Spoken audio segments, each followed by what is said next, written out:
The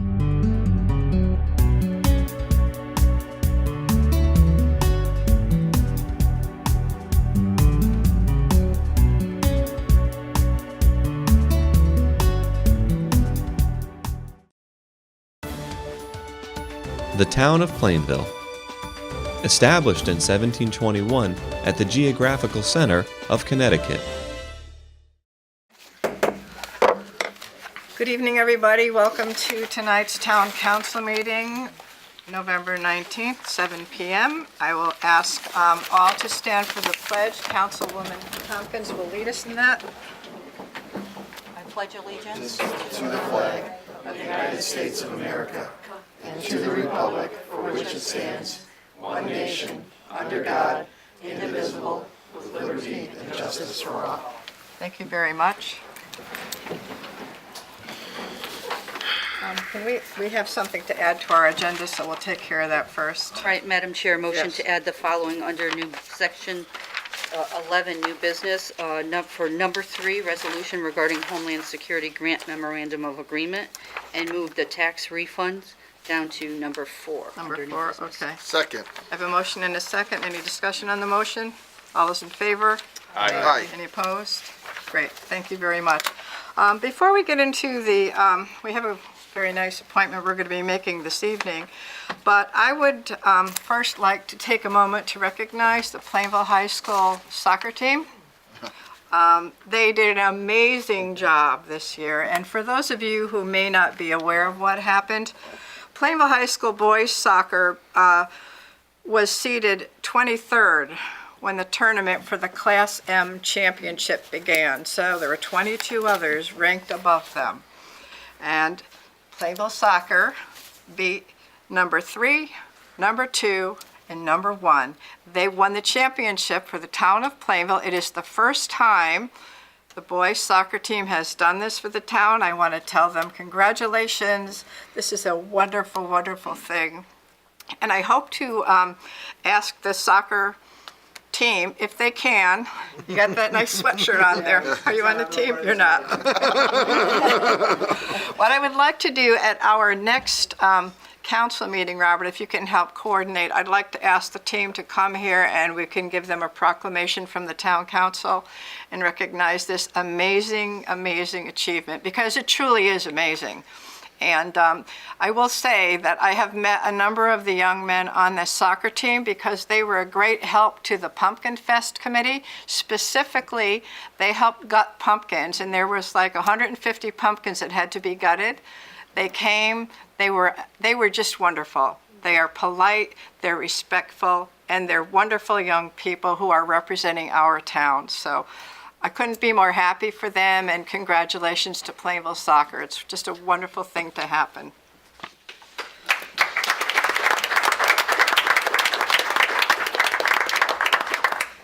Okay, we don't have a public hearing tonight. May I have a motion to approve the minutes, please? Madam Chair, motion to approve the minutes of, I'm sorry, I have it right in front of me. Apologize. Minutes of November 5th, 2018 regular meeting. Second. I have a motion and a second. Are there any additions or corrections to the minutes? All those in favor? Aye. Any opposed? Okay, announcements and reports. Does anybody have anything to report? Madam Chair, Yes. since our last meeting, I did attend my 3 monthly meetings to the groups to which I'm the liaison. Conservation Commission, just a quick highlight for each. The Quinnipiac River cleanup that was scheduled for that first Saturday in November was canceled due to weather concerns, so it will be rescheduled for the spring. So there'll be 2 river cleanups in the spring, both the Pequabic and the Quinnipiac. Also attended the Library Trustees last Tuesday. Quick highlight from there is just really kind of a very significant, increase in the use of digital resources with every month that we see there.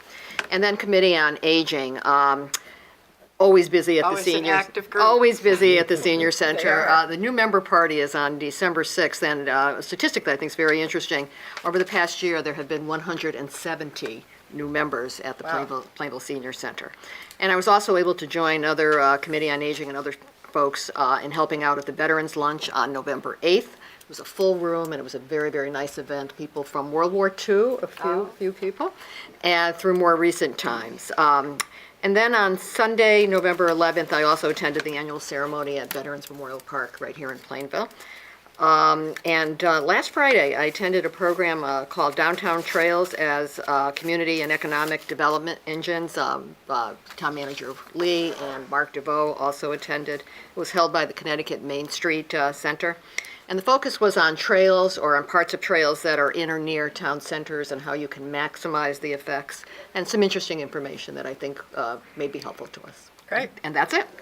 Thank you for your report. You had a busy time. Yes. Madam Chair, Yes. just a quick announcement. I was asked, the Thanksgiving Day football game has been moved to Wednesday night, 6 p.m. at Farmington High School due to the weather concerns on Thursday. I guess it's supposed to be about 0 wind chill on Thursday, so just share that with anyone you know that's planning on going to the game. It is moved to Wednesday, 6 o'clock at Farmington High School. Thank you. Thank you for that. Yep. Anybody else have anything to report? I just have a couple of items. I attended the opening of the Goodwill store on New Britain Avenue a week or so ago. It was really quite an event. There was no parking. There were hundreds of people waiting to get into the store. I was stunned. I guess that's not untypical of when a new Goodwill store opens. People really throng to it. So I met the manager, I met some of the staff. It seems like they're geared up and ready to go. So it was interesting to see the property that had sat in such disarray for so very long in Plainville is now being a little bit more life there, and people are there, and it's a business that came into our town. So it was very nice to do that. I also attended a Veterans Day program at the middle school of Plainville. Suzanne Schweitzer coordinated the event. I'll tell you, this was the most amazing Veterans Day program I have seen in a long time. All the students were in the auditorium. There was music. There were stories that were shared. There were veterans that came and told their story. The children were really engaged. The band played. It was amazing. I have to say, the middle school did just an outstanding job to honor the veterans. There were students there with their grandpas and their dads who are veterans, and they sat with them. It was very emotional. And it was really a wonderful, wonderful program that was coordinated at the middle school. So, and we also got to see the fire tower truck with the big flag. As every year, the truck comes and hangs a large flag outside of the school. There were also some equipment from military equipment that was out there. The students were able to come out of the building and see all of those things. So they did a very nice job, and I have to commend the staff and everybody that was involved for doing that. And one last thing, I attended the Board of Education meeting last week. Mr. Johnson, who was formerly the assistant principal at the high school, is now the principal at Plainville High School. Mr. Medic has gone on to other areas in Avon. He has another position. So he has left, but Mr. Johnson is pretty enthusiastic about his new role, and you know what? He's a big guy, so the children, Mr. Johnson's here. So it was nice to see that they were able to promote from one within, and he started already, so it's a lot going on at the high school and the middle school. All right, are there any other reports we have for tonight? Everything else is all set. All right, the next item on our agenda is appointments and resignations, and I would like to ask Larry Sutherland to please come to the podium. He has a few words that he would like to share regarding Ronald Divert. Is that how you say that? Divert. Okay. Larry? Yeah, good evening, everybody. Town Council, Town Manager Lee, fellow firefighters and residents of the town of Plainville. Thank you for allowing me to brief you on the candidate Inspector Robert Divert. Robert Divert is currently a career firefighter and paramedic in Wallingford Fire Department. He has served in that capacity since September 1998. He became an adjunct instructor at the Connecticut Fire Academy in April 2004 and still serves in that position. He became a probationary member of the Plainville Fire Company in May 2015 and became a regular in June 2016. Mr. Divert is credentialed and serves as a Fire Service Instructor 3, a Fire Officer 2, and Safety Officer. On October 15, 2018, Mr. Divert became certifiable by the state of Connecticut as a Fire Marshal, Deputy Fire Marshal, and Inspector. Mr. Divert has shown that he is fully capable of that position, and if appointed tonight, he will join myself, 2 other inspectors, and 3 police detectives to assist on ongoing code compliance activities and investigations. Mr. Divert will serve the town well if appointed. Thank you for your consideration.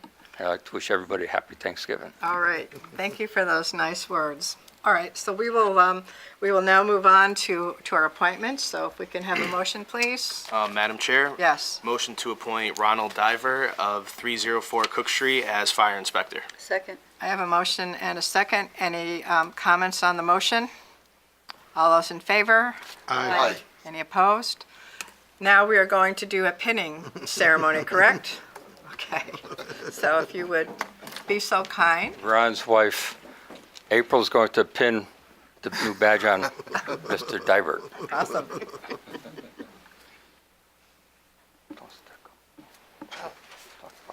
Oh, that was cool.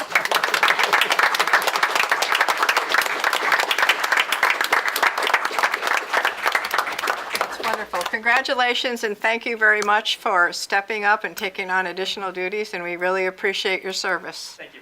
Thank you again. Okay, Madam Chair? yes. Motion to appoint Justin Barrington, Trevor Bucas, and Andrew Pace as probationary firefighters to the Plainville Fire Department. Second. I have a motion and a second. Is there any discussion on the motion? All those in favor? Aye. Any opposed? Okay, thank you. Madam Chair, Yes. motion to accept with regret the resignation of Sean McMahon from the Inland Wetlands Commission. Second. I have a motion and a second. Is there any discussion on the motion? All those in favor? Aye. Any opposed? Okay. I know that sometimes after we do our appointments here, some people like to leave and do other things. So we're going to take a little break. We're going to take a little break here, and congratulations again. Thank you for coming Congratulations. tonight. Thank you. I need my camera.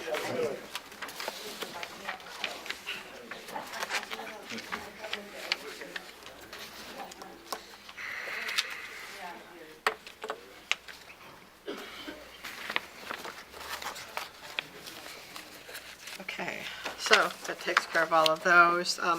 Board of Education, Chairperson Hardy was unable to come here. She had a conflict with the Board of Ed meeting as well, but she did send me over some notes, so I will read them on her behalf. This is, remember her speaking.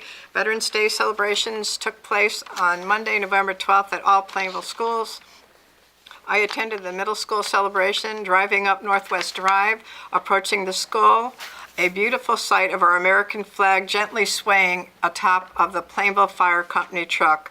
What a way to start the ceremony. Tributes by the band, stories were read, and veterans spoke. It was an awesome job in honoring our military. Thank you for the time and respect you have for our military men and women. Regarding a security system, on November 26th, an additional security system, the Raptor, will be installed in each school office. This system will screen the credentials of each visitor and will alert school personnel of any potential danger. This is another enhancement to our school safety security system. Recently, 12 students were nominated by their teachers, chosen by their principal for community service to others, leadership service to the school community. Those students received the 2018 Connecticut Association of Public School Superintendents Student Recognition Award and Certificate of Excellence. Congratulations to these 12 students.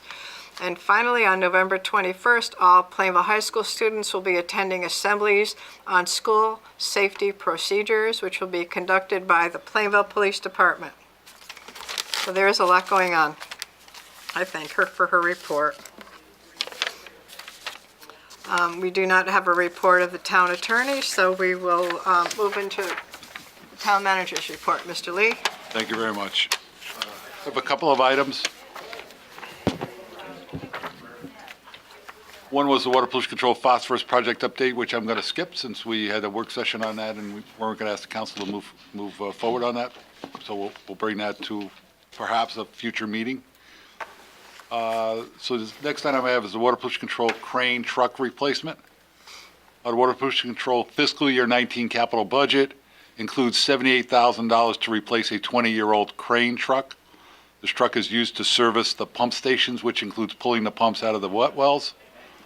Town staff is recommending that a 2018 Chevrolet Silverado 3500 heavy-duty four-wheel drive pickup truck be purchased from Davidson Chevrolet of Canton. The cost of the truck is $38,747. The state bid price for the truck is slightly higher than the Davidson quote.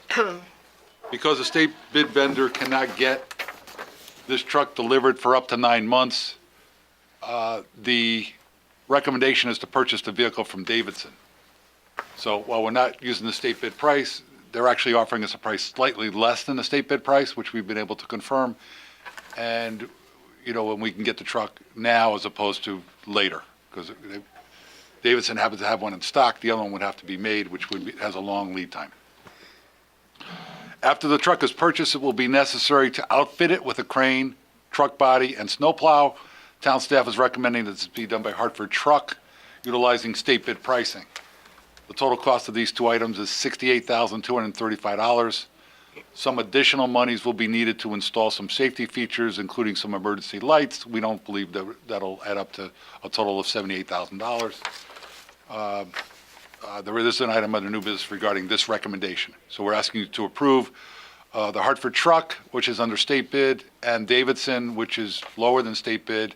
That total is $68,235. We expect maybe a couple thousand more for emergency lighting, but we're not asking for that approval. It won't be necessary to get that approval because those numbers are below our, our thresholds for bringing it to the council. Okay. All right? Next item I have is Police Department update. Chief Matthew Catania is here this evening to give a status report on the operation of the Police Department. With your permission, I'd like to ask him to step forward and give his report, and I think he'll be also touching on some, current items of interest as well. Okay.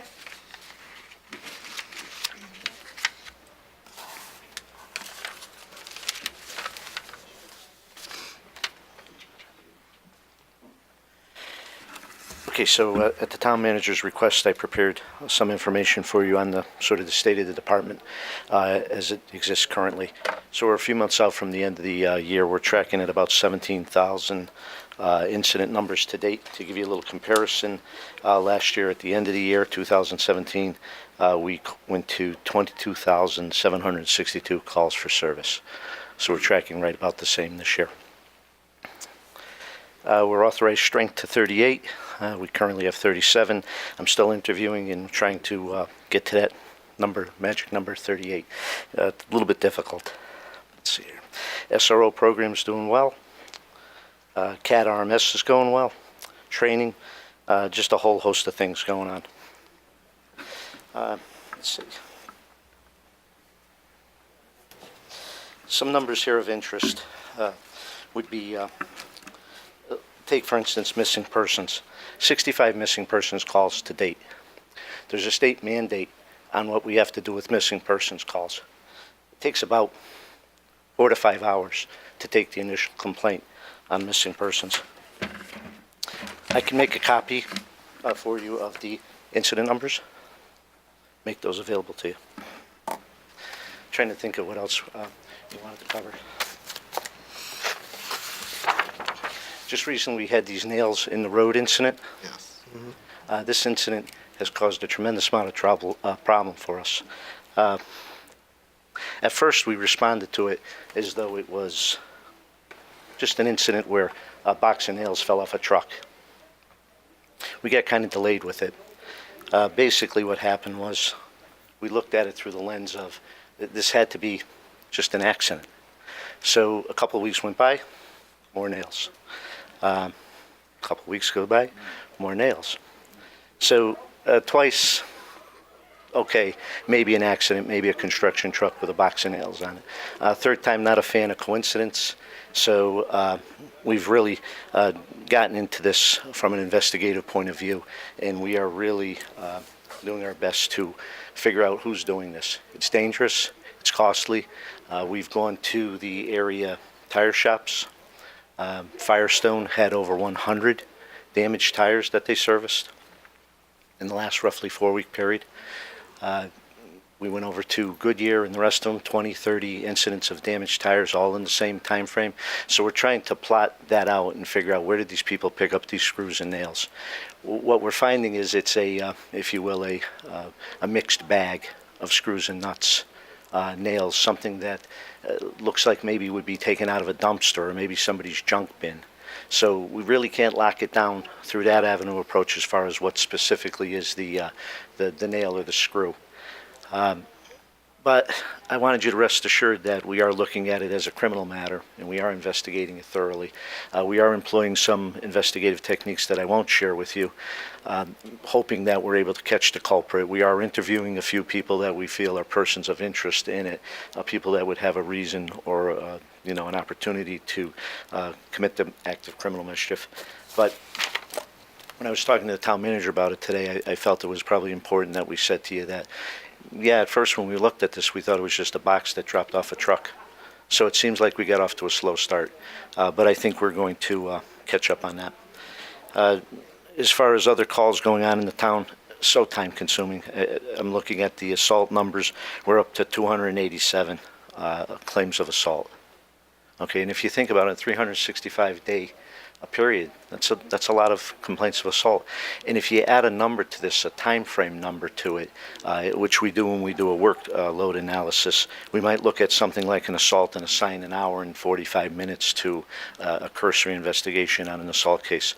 So if you look at that through the lens of an 8-hour workday, an hour and 45 minutes on average to deal with an assault, and we're dealing with 287 to date. I think this is the trend. I think this is what's going on across the nation. From what I could see in Connecticut, looking at crime reporting numbers, this is not unusual. It's not unusual just to Plainville. We're not getting overrun with criminal activity, but we certainly are getting our share. Some of the other numbers that I looked at, burglaries, 100 in 2018 to date.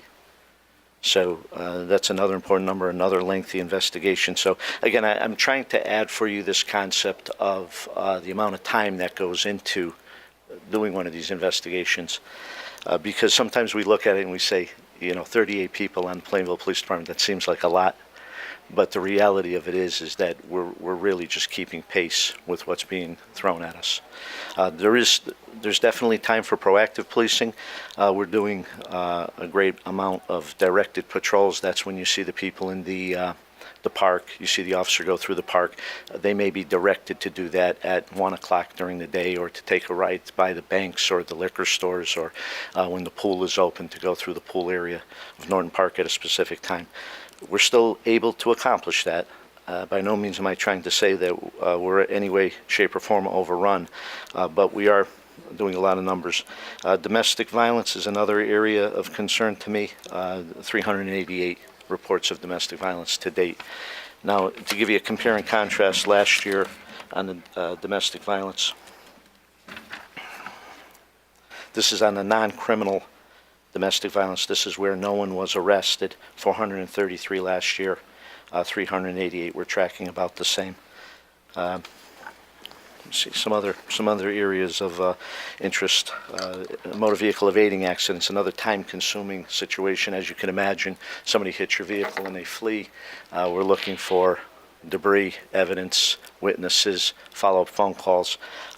We have 93 to date in 2018. So like I said, I could offer to get this together for you, and you could, feel free to look at it and call me and ask me any questions that you might have as far as, what's going on in the police department. Real strong concern to me is the two statistics. One is the fatal overdose, 52 to date. 52 calls anyways for overdose. Narcan administered 22 times to date. Last year, 31. Again, the numbers in police work are very, very intriguing because you have to look at it from many different directions. What's happening now is we may be getting the calls later in the overdose episode and the Narcan's not working. So I know that I went to a couple of calls recently in the last month to check on the officers to see what was going on. On both calls that I went to, the victim had been deceased for quite some time. The Narcan was of no value. Committals. This is another very, very time-consuming area for police. We call it a 17A503. That's specifically the statute that empowers us to be able to send somebody to the hospital for an emergency evaluation. 340 last year, 263 this year to date. So I think some of these numbers may raise an eyebrow or two, but that's what's going on in our community. That's what we're handling. I think we're handling it very effectively. I'm not saying that from a egotistical point of view. The men and women of the police department do the actual work, and they are, I think, very effective in dealing with it. But I think across the nation, we're seeing so much more of the drug overdose aspect and the psychological impairment aspect of our job, and we're trying to meet that with training, and training's costly. And you know what it's like for me when I'm sitting here and we're talking about overtime budgets and things like that. All of this stuff all comes colliding together. So I appreciate the opportunity. I'm glad the town manager suggested it, that I have an opportunity to just run through some of the numbers with you and kind of pull it all together. And everything impacts everything else, and that's pretty much where we're at. I'd like to answer any questions if you have any. Well, I think we used to get a report in our packet probably once a month about those types of statistics, but I'm not sure that we've been getting them in a while, so we used to get some sort of a report that we could look at. So if you're not getting it, go we're through. producing it, so if you're not getting it, we'll make it available. Yeah, I'm not sure it's making its way to my desk on a monthly basis, so when it does, I do pass it on. I'll pass that on too. It was just mentioned about ACO calls. Just to add to that, the ACO is sort of their own entity within the police department, but nonetheless a true emissary to the town. And I didn't purposely neglect it, but we're tracking right about the same numbers. They're at around 743 calls for service this year, 753 last year. That's all calls.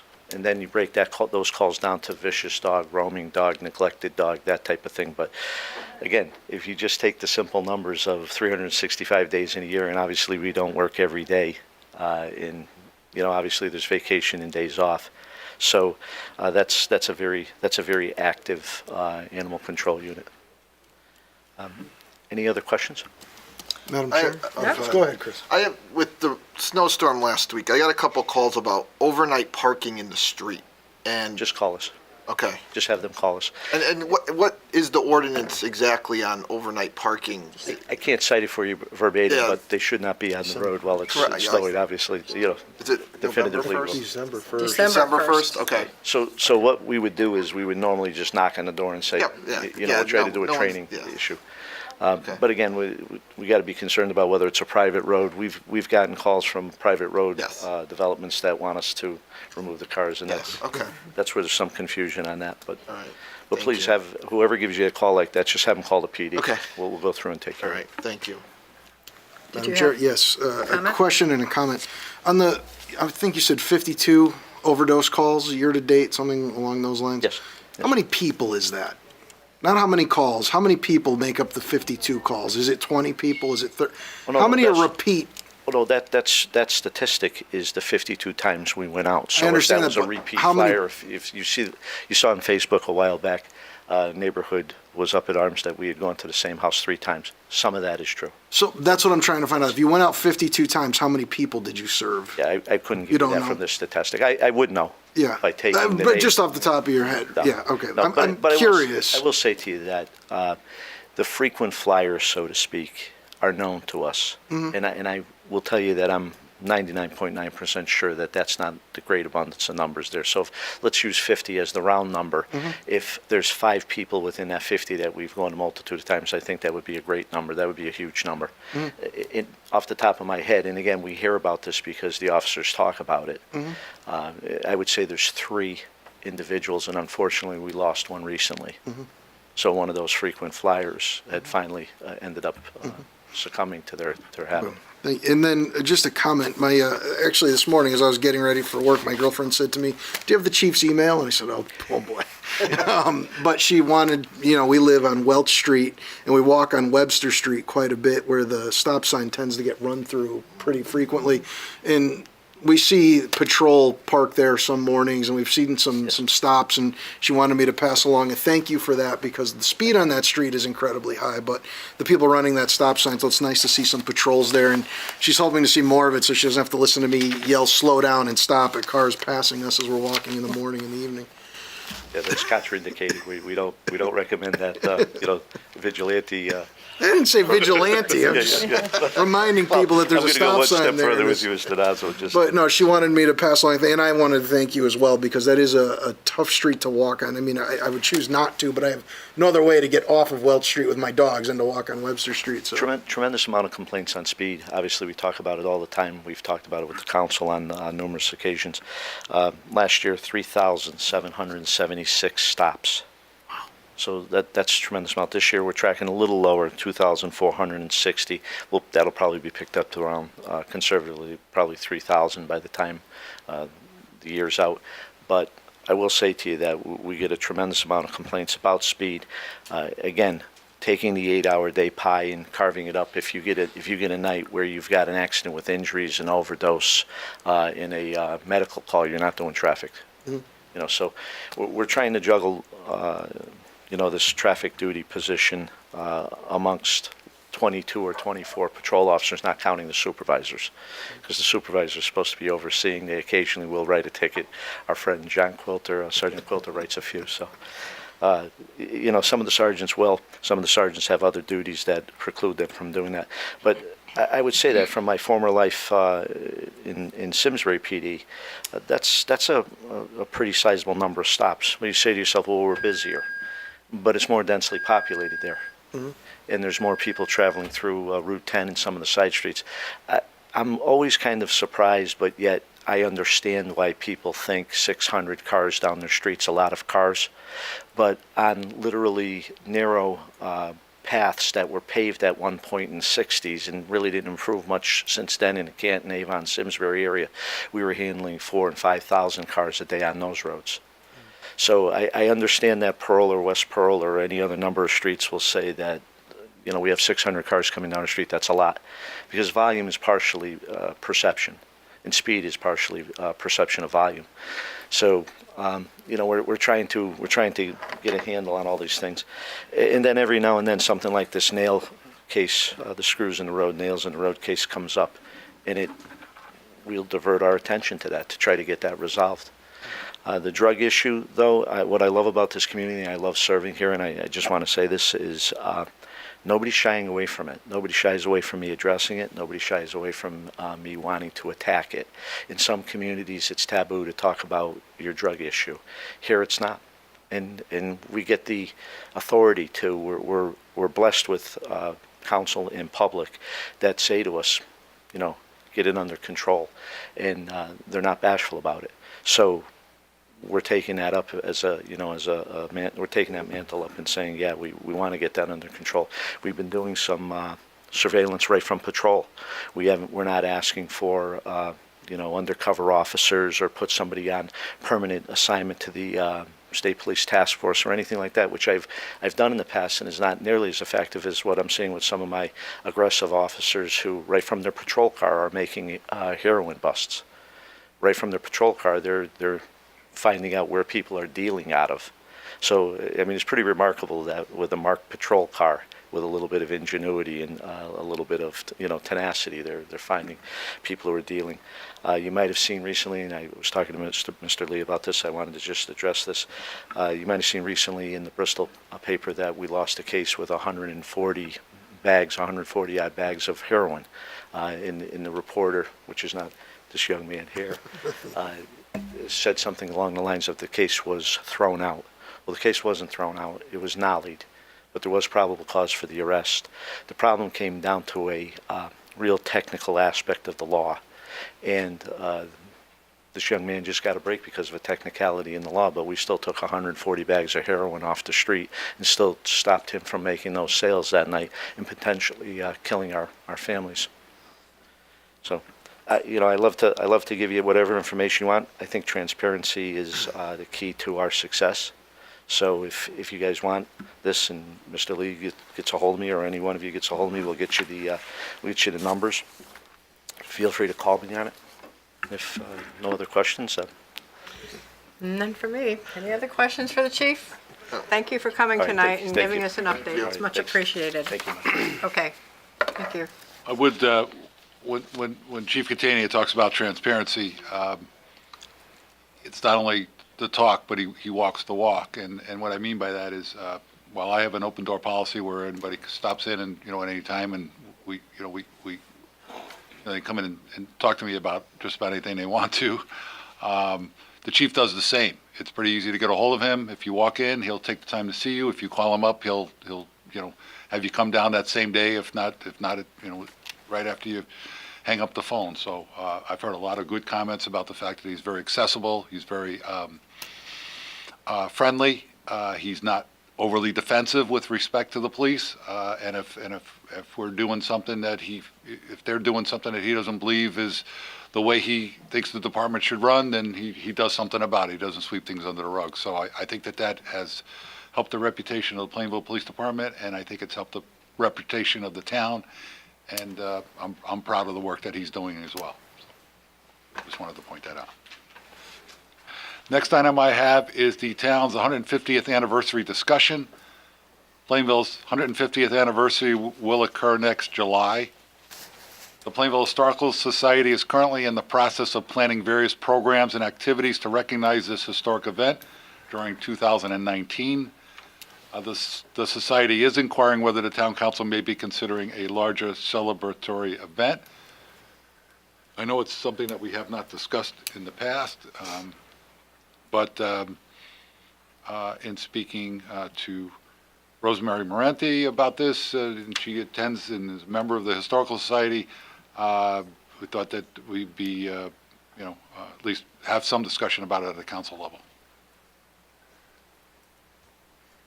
I don't know if there's anything you want to add, Rosemary? I think it's certainly worth trying to put something together, whether, I don't know what it could be, an event or a concert or, I'm sure there's a lot of ideas out there to recognize, this, it's fairly noteworthy. I don't think I'll be here for the next 50th that would go on, but, so I'd like to see something. I don't know if any council people want to volunteer to try and do a little subcommittee or work with the Historic Society. You can think about it. I don't need your answer right now, but I think it's worth really doing something a little special. Yeah, I think planning something large at this point in time, there really isn't a lot of time for something like that.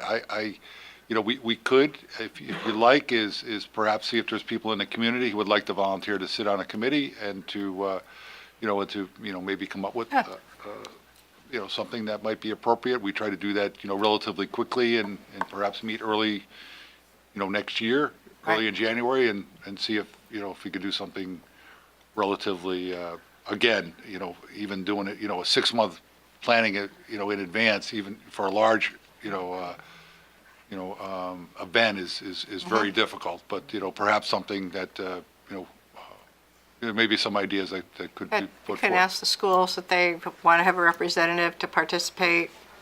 Some of the organizations in the town that might want to send somebody to give us some thoughts. I don't know if there are other towns in Connecticut that might have done something that we may pick their brain a little bit and see how they've maybe done certain things. So I think it's worth it. Okay. All right, we'll put something together. Okay.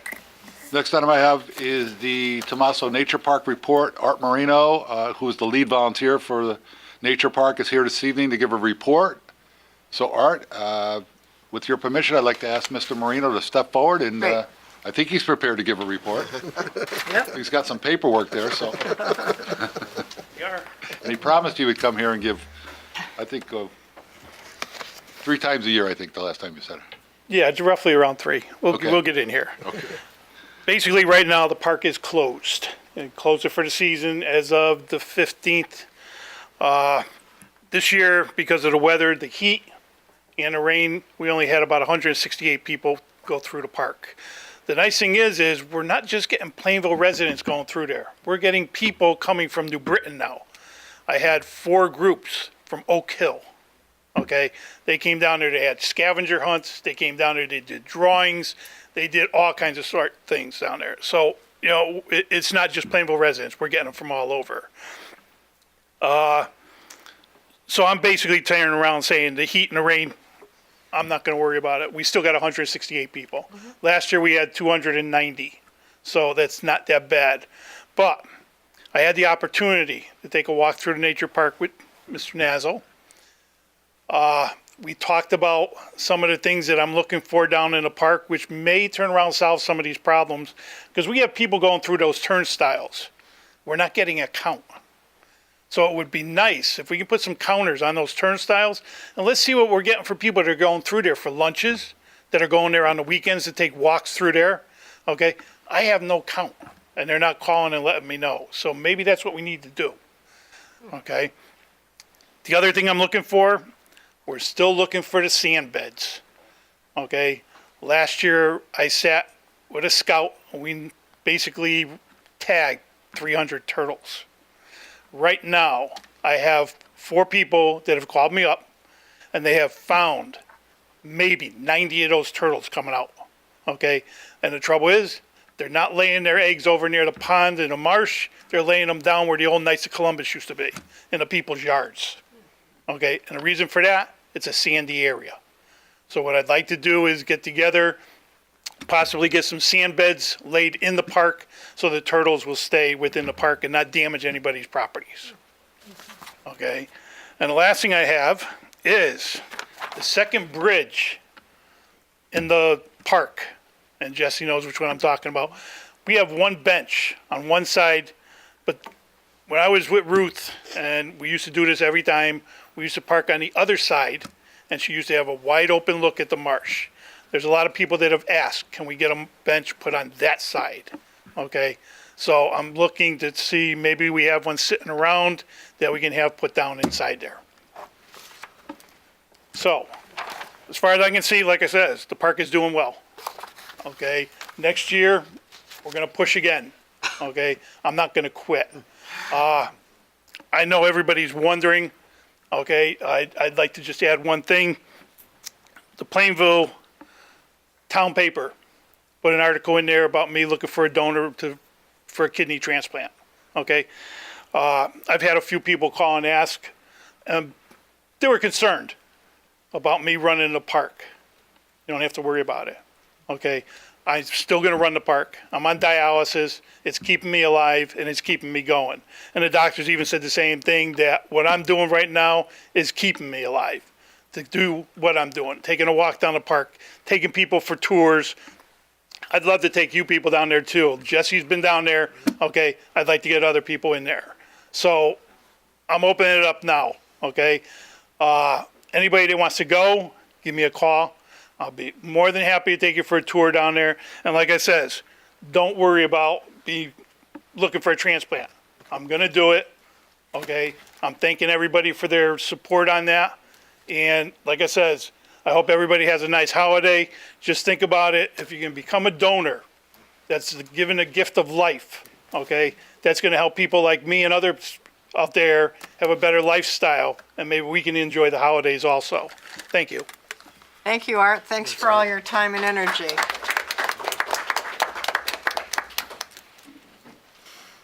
I have a couple of other items. One is, this wasn't on my list, but, and this has to do with leaf collection, you know, with the early snowstorm.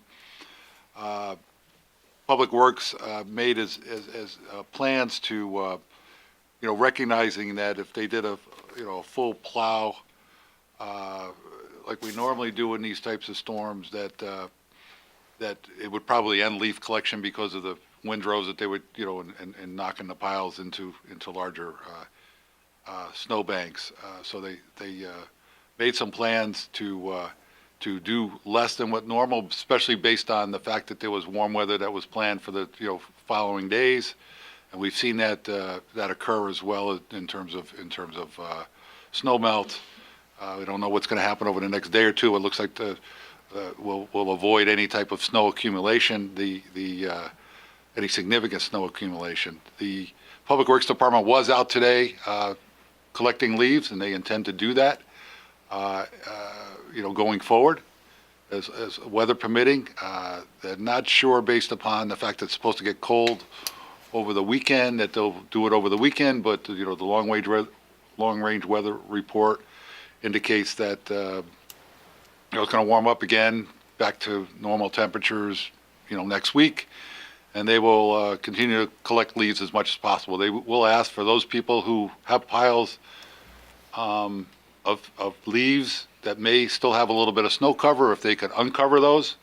It certainly would make it easier for the, or make it practical for the public works staff to pick it up. But normally, when we have our first snowstorm, that usually ends the leaf season, just because of the difficulties of cold weather and ice and getting them out there. But based on the strategy they use for this particular storm, it's going to allow them to continue to collect leaf collection for at least a period of time. Thank you. Yep. Next item I have is the financial dashboard. Scott Colby is not here this evening. He had a death in his family. His grandmother passed away, and so he's not here this evening. He was a little delayed in getting the dashboard completed. I believe you have copies of it in front of you, hopefully. I see. Yes, you do. Okay. He told me that he did post this on the website, town website, earlier today in the afternoon. So it was delayed, but it is on the website. I'll give the report tonight. As far as the expenditure side of the budget, we've spent 38% of our budget, which is higher than the 2-year average, but I would like to point out that a lot of those, the reason for that is because of our change in our health, the way we were doing health insurance. We pay that more frequently, so that's really the reason. We're not, we pay the health insurance once a month as opposed to perhaps once a quarter or, twice a year. So that's the reason why we're over our 2-year average. And you'll see that in the general government side and certainly more on the Board of Education side too. But those additional expenses have to do with, the health insurance payments more than anything else. No other really alarm bells in either of those two budgets. Police overtime is running, still, healthy in terms of, through the first 4 months of the year, although it is running slightly behind the 2-year average. Roadways overtime is running under that 2-year average is still skewed from the bridge 2 years ago. So the overtime they did in the summertime. So, but we're still under our 2-year average. Buildings and grounds slightly over our 2-year average at this stage of the game. Just in normal overtime. Most of that occurs in the summer, and in the fall. Roadway snow overtime and buildings and grounds snow overtime, there was no overtime as of October 31st. It's picked up a little bit since then. Hauler tonnages, we're still running a little bit higher than what we have budgeted. Right now we're about 156 tons over our 2-year average. On the revenue side, as far as all revenues, we've collected 2% more than our 2-year average. We've collected 49% of our revenues that we anticipated. We had a $60 million revenue budget. We've collected $29,952,000. So we're pretty much 50%. 2-year average is 47.68%. In terms of current taxes, we're right in line with our 2-year average, 57.54% of current year. 2-year average is 57.15%. So just about 0.5%, higher than our average. Our fund balance, no change from last month. We're sitting at 12% or $7.25 million.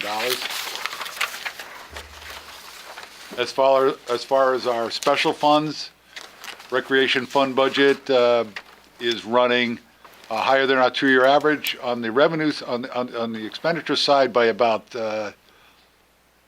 actually, it's running a little bit under the two-year average by about 0.5%, 48.29% as opposed to 48.61%. And our revenues are running a little bit above, so we're a little bit, so our expenditures are running under the two-year average and our revenues are over the two-year average, so it's positive as far as recreation budget is concerned. On the Robertson Airport budget, our expenditures are at 11%. Two-year average is 82%. That has to do with projects that have occurred during those periods of time. So we're running pretty much on budget as far as that one is concerned. On the revenue side, our fund balance still stands at $409,000. We expect there was going to be a closing on the transfer of the interstate aviation business. I believe that occurred this week. I'm not sure if those dollars have actually rolled in. There was some past dollars that were due, but we know that's forthcoming. With respect to the water pollution control facilities budget, we're at 48.13%. Two-year average is about 4 percentage points lower than that, so we're a little bit above on that end. And on the revenue side, although this is before, we just sent out the sewer bills, so those, negligible revenues received as of October 31st. But we're running a little bit higher than we have in the past. We're talking about 3.22%. On the library budget, we're running a little bit over on the percentage spent, and we're running a little bit over on the revenues received to date. So nothing of any, alarming, numbers. They're relatively close to the two-year average. With regards to major projects, the only two projects that saw already expenditures in October, including the phosphorus removal project, we spent $303,000. Wheeler School project spent a little bit, about $1.1 million.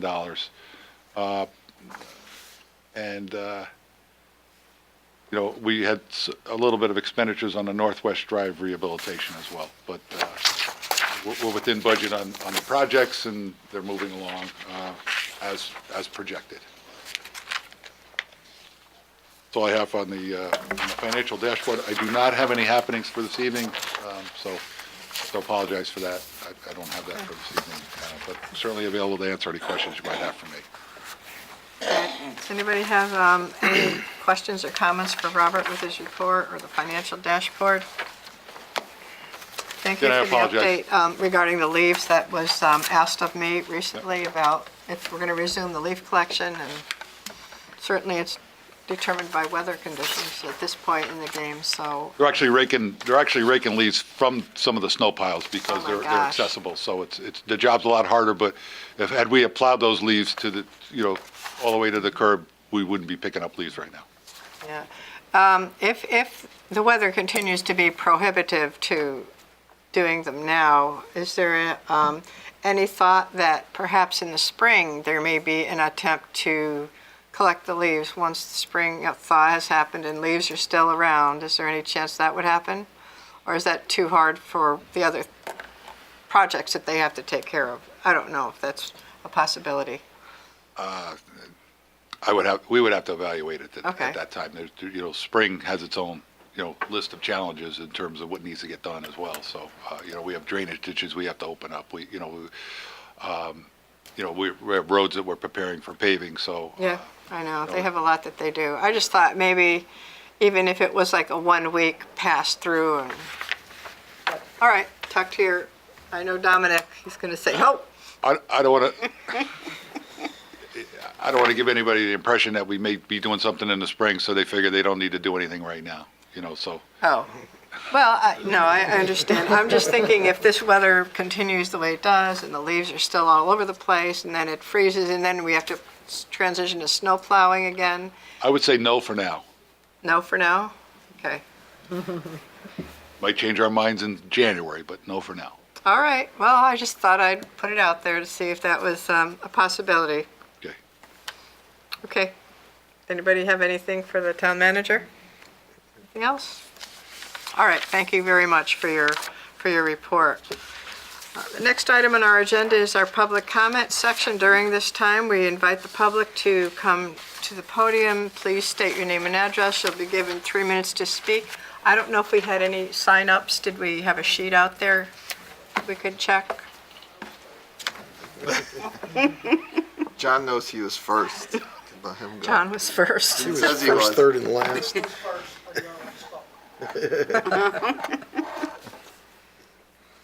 I don't want to go out of order.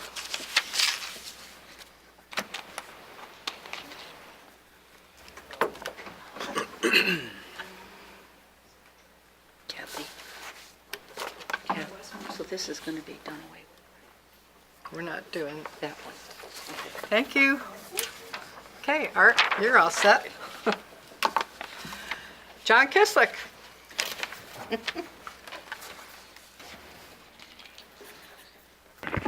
John Kislick, 65 Forestville Avenue. 3 minutes is still too short. Is there anything I can say to butter you up? Anyway, on the agenda today, it was about the 150th anniversary. I was here in the 100th, and I was, I observed a lot of it. And I dug out a paper. Plainville News used to have a paper on every Wednesday from July 11th, 1969. It had all the events. They had horses, they had parades. The police even closed down roads, and I still have that paper that I could give to the Historical Society, give them some ideas. This, as a town event, is something I'm in favor of. Not like the other good. ones that I was opposed to. This is town-wide. Wait, This can we is- just this pause is- for a second? Let that sink in a little bit. Hold my timer. Can you say it again? And it's a town event, and it is, 150 years, and I won't be here for the next 50. But I was looking at that in 1969. To me, it seemed like it was like a few years ago, and then I started thinking, it's like 69. I was 21 years old in 1969. Some people on this console weren't even born then, like our town chairwoman, Puglisi, because there's no way you're 50 years old. Too kind. Would that hard work? for Yeah, you're too kind. Bob robbed the cradle. Yeah, he always did, yeah. Anyway, I think it's a good idea. I think something should be done a little special, All not right. just little. Well, you want to step up and volunteer? I'll be an Indian, but I can't be a chief. Okay, well, we need people. So if you have some ideas and you have the paper, I expect the Historical Society may have a copy of that paper. I don't know. Yeah, I believe, yeah, we do. They do? We have Okay, the, so in fact, we it have would be it interesting bound, to yeah. look at that to see how they did it back then. I have two other things. Hope you let me talk. One of them is Phoenix Soil. They applied for a permit for doing the same thing they're doing. I contacted Federal Environmental Protection, and they're going to make them cook the stuff at like 750 degrees more, 700 degrees more. They're on top of them for all the emissions, and they're doing a good job, making them do some different things, and that's something I was always interested in. So the federal government is on them, and it looks like it's working good for all the stuff where it's stored. And the other thing I have was in the paper on recycling. You had a couple young ladies come up here a while back and want to do more recycling. If you saw the articles in the Current, there's a glut of recycling materials, and it's costing more money. These recyclers can't get rid of it. China doesn't want it anymore, and it's going to cost us more to recycle. I think we should hold recycle the way we have it now. I like recycle, but some of these people have to be educated. They're throwing the plastic bags in there, and that's messing up the recyclers' machines and stuff. We have to give them more information. It's like I said before, if we started this other recycling, people would be, when you had to bag your regular trash, people would start throwing more junk into recycle and just make it more expensive. So it's something that I think we have to look at, and I don't think we should expand it any more than it is. Just try to refine what we're doing now. Okay, That's all I have. Thank you. thank you. I don't have anybody else that had signed up to speak, but if anybody wishes to speak to the council, come to the podium, state your name and address. You have 3 minutes. Patrick Kilby. Good evening, everyone. Patrick Kilby, 12 Pershing Drive, Plainville. How's everyone doing this evening? Good. Good. You? Good. Just wanted to commend the town for multiple projects that have been going on. They've been doing an excellent job. The first being the Balloon Festival and the Pumpkin Festival. Moving on to the railroad repairs, I think that the town has acted very efficiently and effectively, working with multiple different departments and different organizations such as the railroad, Connecticut DOT, for example.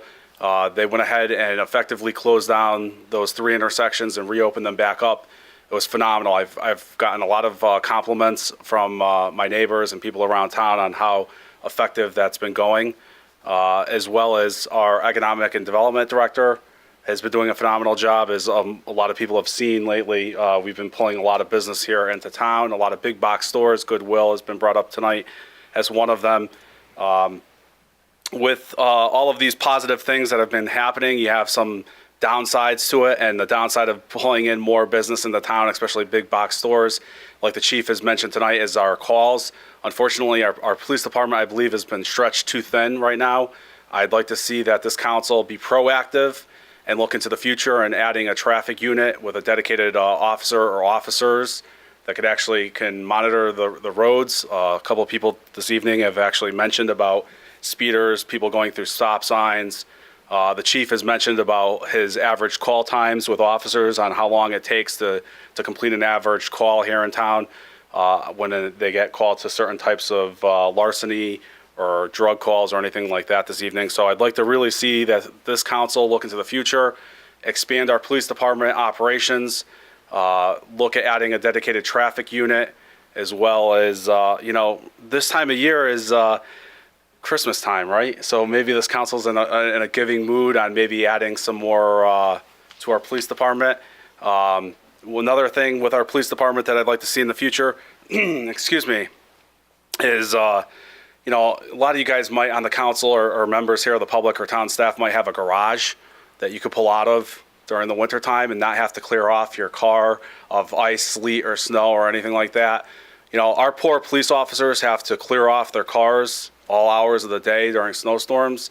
I'd like to see that the staff and council look at building a covered overhang parking for our cruisers over at the police department. GE has a very simple one with just the steel structure overhang. You can do something very simple, and you could do something a little bit more complex than that that'll cost a little bit more. The town's been doing a phenomenal job with some of these larger projects, the phosphorus removal, of changing everything over and increasing with that. Our schools have been being upgraded. Our roads are getting upgraded. There's a lot of big ticket items that are happening here in town, and it's phenomenal. But I'd like to not let us lose sight, or the council not let us lose sight of these smaller ticket items, such as, increasing our police force, maybe adding a covered parking, so that way these officers, when they go out and respond to calls, this is a matter of life or death during the wintertime, folks. This isn't just you want to go down the Nazos to get some milk and bread. So I think it's taking some time up of our resources during inclement weather, of our officers having to clear off their cruisers constantly keep monitoring that area. And I think it'd be a real beneficial part of our law enforcement and our public safety, not only to the residents, but to the people who visit Plainville, that during inclement weather and during all year round, that they would, they can respond effectively, especially now that we have all this retail coming into town. We have a lot of economic development, which is phenomenal. And that's all I have to say. Thank you. Thank you. Does anybody else wish to speak to the council that has not done so? Hi, Al.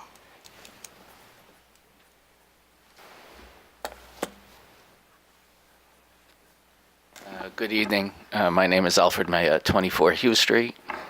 And first of all, I'd like to thank the council for this opportunity to speak and congratulate you all on a vote earlier this month that we had. And thanks to our vets who secured that opportunity. And I want to thank the police department also here for all that they do 365 days a year, and their professionalism and just watching out for each and every one of us. But the main reason I'm here tonight is this past Friday we had a snowstorm that's been discussed. And I do a little bit of walking around town. And one thing about Plainville is I'm just so grateful for all the sidewalks that I can utilize. But up until even yesterday,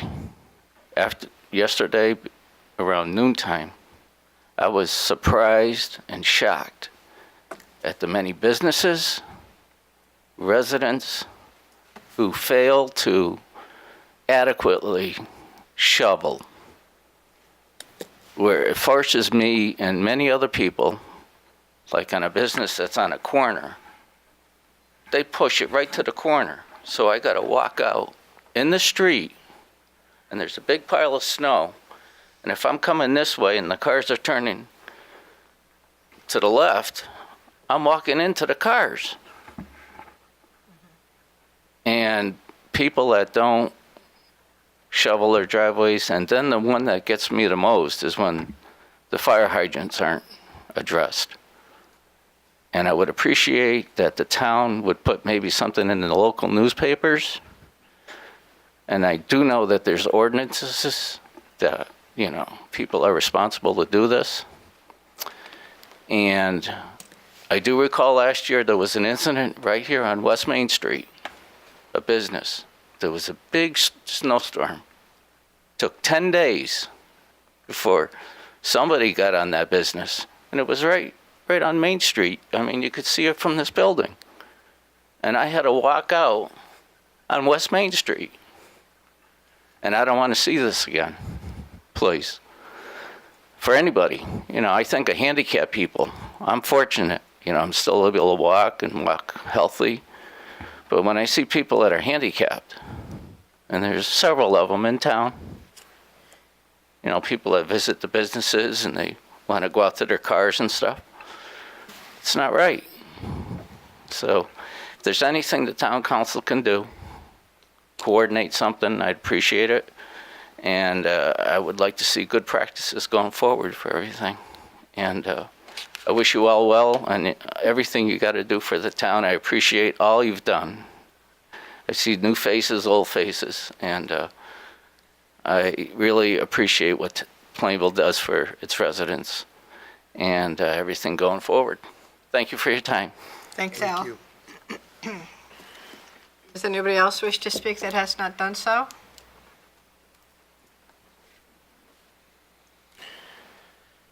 Anybody else? Mr. Edmond, you have a new sign tonight. Yes, Pierce Street.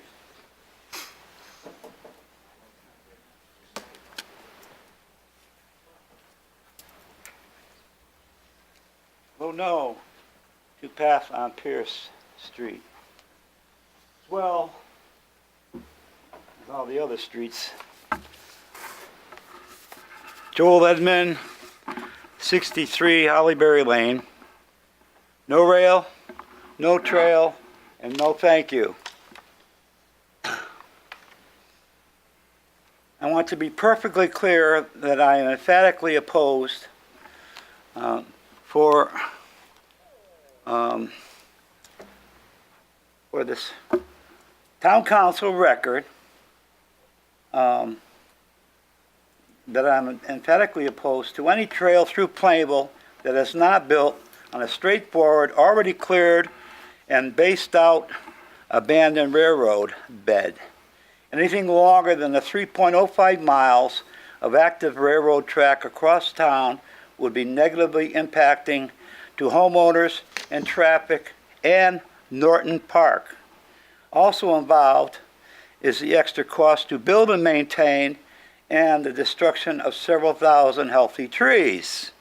Also involved would be the removal of telephone poles and fire hydrants that now exist in this path, zigzagging across town, on-road, off-road, almost on-road, and almost off-road. Hello, anybody listening? It will be interesting to follow what the town of Southington does or does not do to complete their section of this misguided Rails to Trails endeavor. As I said before, all our town council had to do was vote no. Vote no, not now. And it would have saved many millions of valuable Connecticut taxpayers and future Plainville taxpayers money that could otherwise be used for Connecticut's infrastructure. Money that the state doesn't have, so it will have to be bonded with interest charged. I was born and raised in Plainville, and I don't approve of a lot of these so-called improvements that have taken away a lot of Plainville's charm. But there have been good ones too. We certainly are not West Hartford. Most people in town have to watch how they spend their money. Between out-of-towners and relatively wealthy transplants with grandiose ideas about Plainville's future, it's no wonder why people are moving out or at least contemplating it. I have been quiet way too long and now need to express my displeasure about how things are being run in Plainville.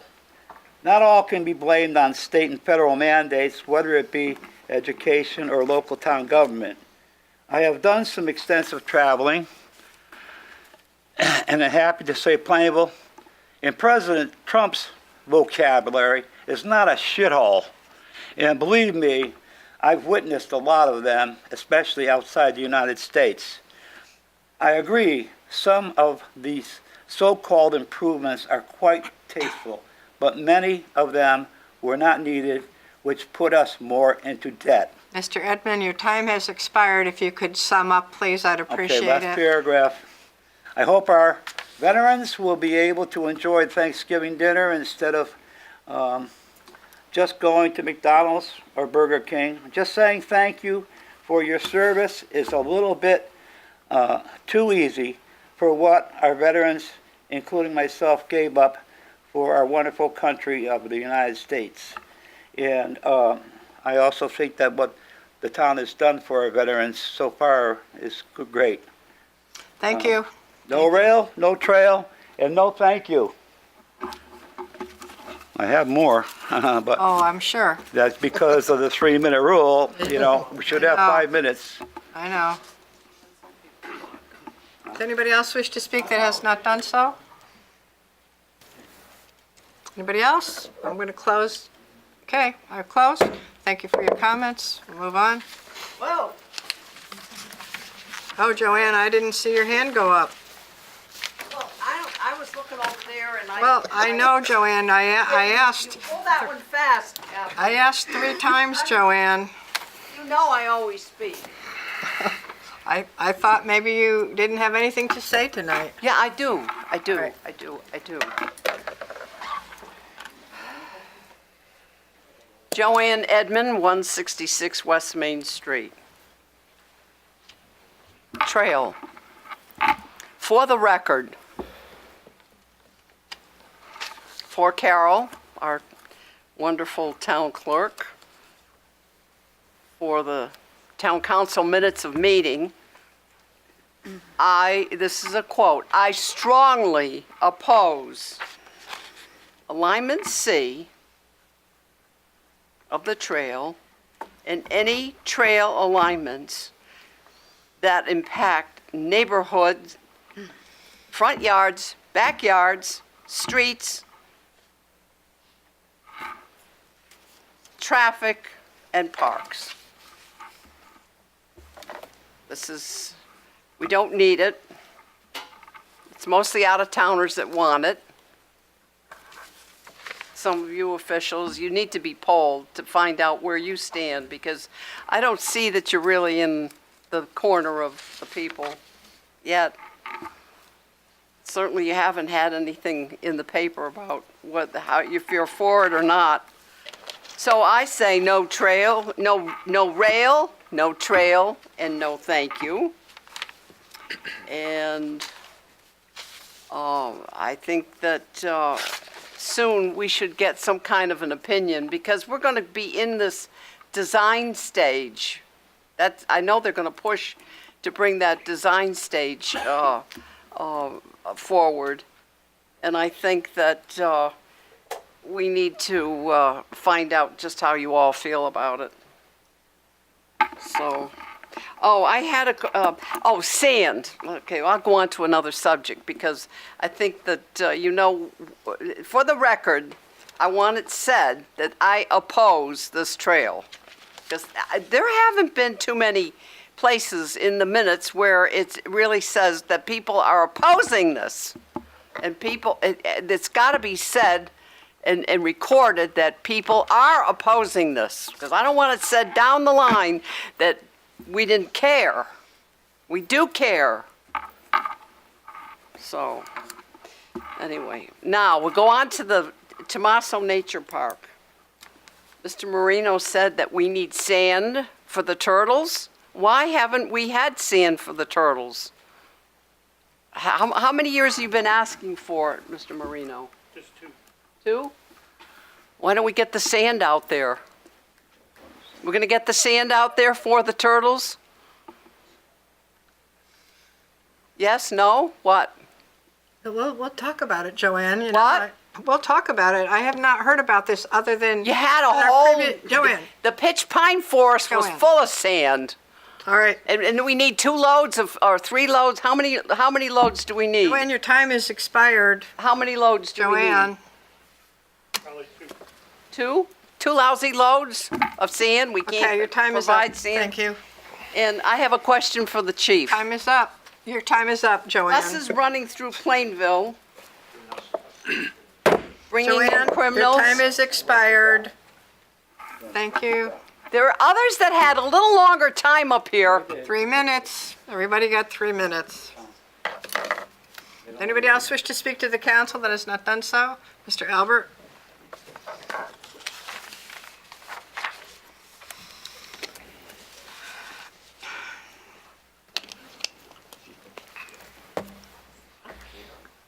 Dave Albert, 56 Hollyberry, and I lost my notes, so you guys are okay. I just had a question. Should we put the leaves to the street if we have them? Like, I didn't put them out because I figured it was going to snow, but should I put them out? They will pick them up? Thank you. Well, Yeah, Weather permitting. okay. The plan is to pick them up. We get a big snowstorm, it may, So I should probably hold off, you think, or no? no, you should, we're not expecting a, you can Okay, put all right. them out this weekend. Okay, all right. And the other thing is, the soccer team, they had a police escort, which I thought was really cool. That was a good job you did. Thank you.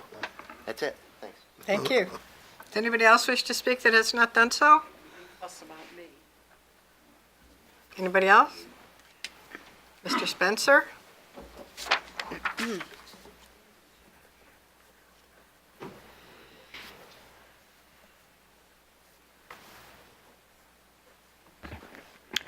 David Spencer, 127 Milford Street Extension.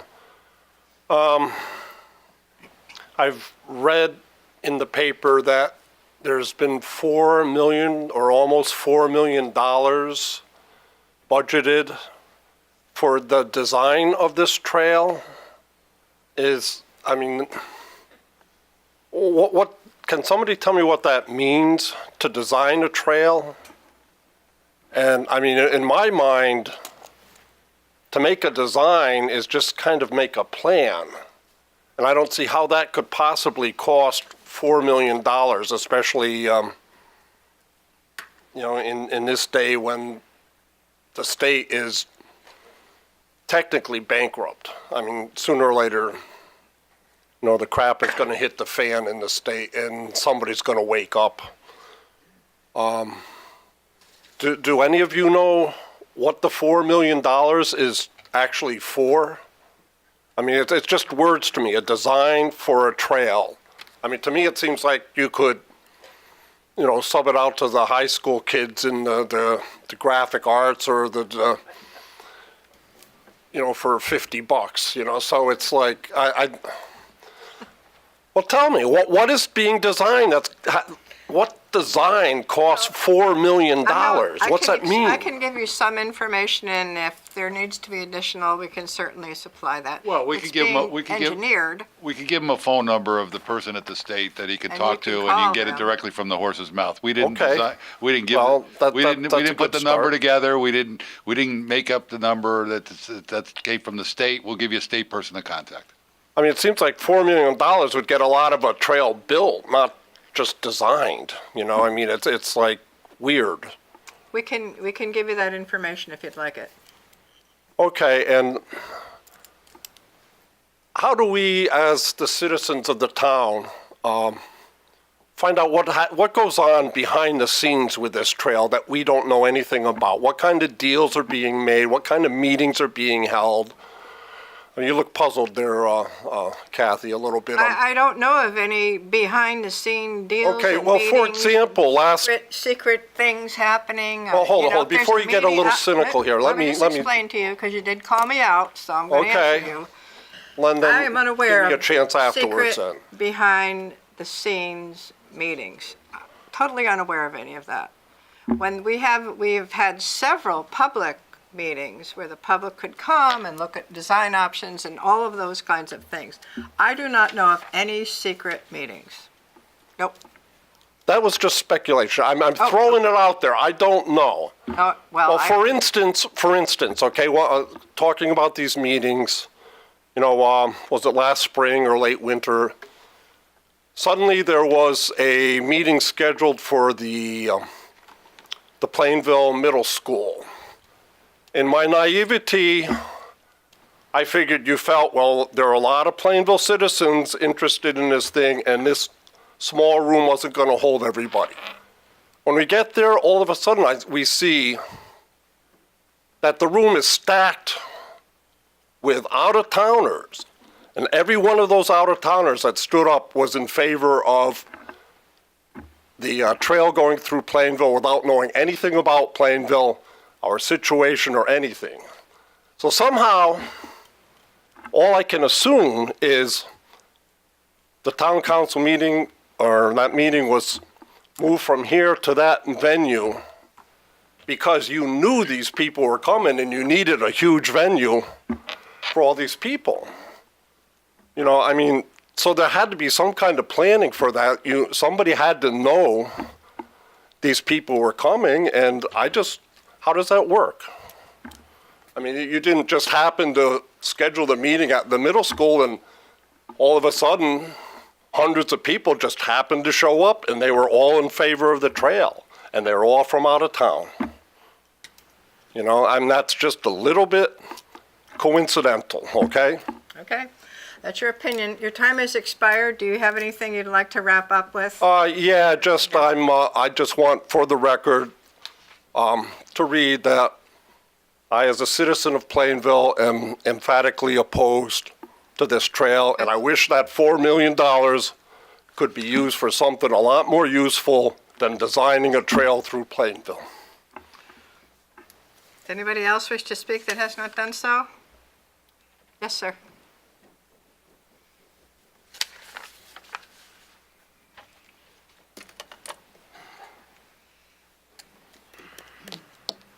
Christopher Johnson, 69 Rockwell Ave. Tonight I'm here with my son Curtis.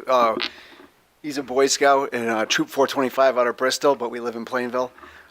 Today we're learning about citizenship of community, and we're learning about our freedom of speech and our local government. So I appreciate everybody sharing this evening their freedom of speech.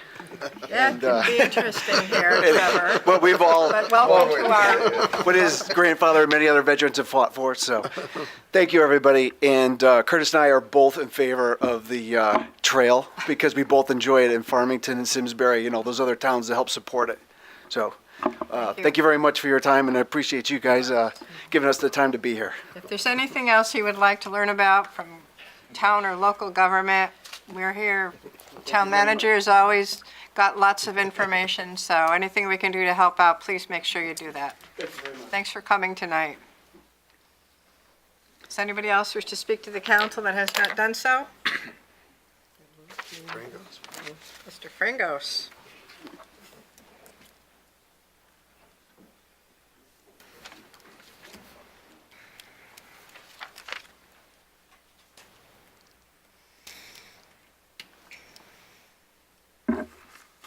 Lou Frangos, 10 Fairbank Street. I wasn't going to speak, but a couple issues I thought I'd talk. The first thing, Kathy, Madam Chair, you took my thunder. If it is at all possible, they could put some planning together for the spring, a one-pass leaf cleanup. I think that would be an outstanding idea. Well, we'll see, I guess. I'll leave that to shall the town see. manager and Dominic, but I think that would be a great idea. Mhm. The other, I don't know if this is, again, I always say this at the risk of getting beaten to death in the parking lot. I've been in that position too. It doesn't really No, happen. And this is no disrespect to my fellow residents. This business about the trail, in this short period of time, I've learned a lot more about the trail than I thought I knew. And I'm sure there are people in the town government, since we're talking about information coming and flowing through the government, if the right questions were, the proper questions were asked to the group, you'd be surprised at what you find out about the trail as opposed to what you think about the trail. And I just want to reinforce that. One of the things, and one that, a lot of reasons why, but one of the things that really stood out in my mind is I think initially they were talking about, and this is just an example, initially with the trail, they were talking about the nature park. What I found was the nature park will no longer be impacted. And that was just one classic example in my mind that I walked around believing, how could they even think about that? It was taken care of. And I just like my point being, I guess, to be blunt, is get a little bit more involved before you open your mouth. That's all I'm trying to say. And that holds for me. Okay. The last thing, too, is this will be my last. I refer to, and I've referred to it before, on the Board of Education meetings. And part of their agenda is we call it public comments, they call it citizen comments. The thing that catches my eye with the BOE is that once the citizen has spoken, the next phase is response to the citizen comments. In that case would be a council member presenting whatever. If I presented something, a council member could respond back to me. I don't want to be blunt, but sometimes I feel sitting in the back of the room that people aren't being totally listened to. Now, that's probably not the case, but when you're sitting back there, sometimes you think that maybe this is just a 3-minute blur, and it's over with, and let's march on. I would like, at times, just a natural response to a citizen saying, well, they don't like what I said, but they listened. And it's just a suggestion on my part. Thank you for your time. Thank you. Does anybody else wish to speak to the council that has not done so? Anybody else? Okay, I will close public comment. Thank you for your comments, and we'll be moving on. We have no old business, so moving on to our new business section. Madam Chair? Yes. Motion to waive the bid process and award the truck purchase for bid number 2019-06, WPC crane truck to Davidson Chevrolet, Canton, Connecticut, in the amount of $38,747. Do you want to do Part B also? Sure. Motion to also to award the outfitting of the cargo body crane and plow for bid number 2019-06 to Hartford Truck, South Windsor, Connecticut, under state contract number 17, PSX 0018, in the amount of $29,488 for a total cost of $68,235. Second. Okay, I have a motion and a second. Is there any discussion on the motion? All those in favor? Aye. Any opposed? Motion passes. Thank you. Number 3. Madam Chair? Yes. Motion to adopt a resolution entitled Authorizing Resolution of the Plainville Town Council regarding Homeland Security Grant Funds. Second. I have a motion and a second. Is there any discussion on that motion? All those in favor? Aye. Any opposed? Thank you. Madam Chair? Yes. Motion to accept the tax refunds as listed on the addenda. Second. I have a motion and a second. Any corrections or additions? All those in favor? Aye. Any opposed? Thank you. Do we have any other discussions of interest, Mr. Lee? No, I do not. No, you don't? Okay. I would like at this time to thank you all for coming this evening. Your comments are listened to. We don't always have the answers, but that's certainly your option to speak to the council. And I would like to wish everybody a happy Thanksgiving and stay healthy and well during the upcoming holidays. Thank you again. May I have a motion to adjourn? Madam Chair, motion to adjourn. Second. All those in favor? Aye. Thank you very much.